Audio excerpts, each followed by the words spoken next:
फैसल और मोनू भैया की दोस्ती। कोइलवर गांव की छोटी गलियों में एक 4 साल का नन्हा सा लड़का रहता था।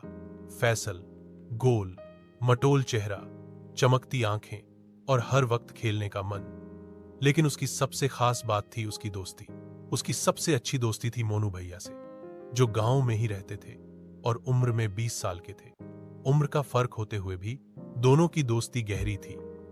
मोनू भैया हर वक्त फैसल को अपनी गोदी में उठाकर घुमाते, उसके साथ गली में खेलते, और जब फैसल उदास होता तो कहानियां सुनाकर उसे हंसा देते। गांव के लोग अक्सर हंसते हुए कहते, ये तो छोटे भाई भाई जैसे हैं, एक दूसरे के बिना तो रह ही नहीं सकते। फैसल का घर भी खुशियों से भरा हुआ था। मम्मी, 2 प्यारी बहनें फिजा और फलक, और सबके दिल में बस एक इंतजार था, कब पापा बुलाएंगे। पापा जहानाबाद के तेहता थाना में पुलिस अफसर थे और अब उन्होंने पूरे परिवार को अपने पास बुला लिया था।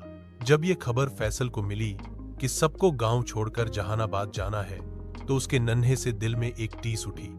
वह खुश था कि पापा के पास जाएगा, लेकिन उसकी आंखें बार बार मोनू भैया को ढूंढती।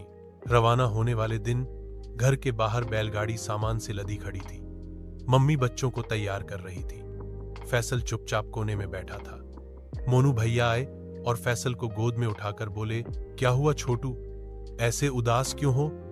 फैसल की आंखें भर आईं। उसने धीरे से कहा, भैया, मैं आपको छोड़कर नहीं जाना चाहता। मोनू भैया मुस्कुराए, लेकिन उनकी आंखें भी नम हो गईं। उन्होंने फैसल का छोटा सा हाथ अपने हाथ में लेकर कहा, अरे पगले, दोस्ती कभी दूरियों से कम नहीं होती। तू जहानाबाद में रहेगा, मैं कोइलवर में, लेकिन दिल हमेशा जुड़े रहेंगे। जब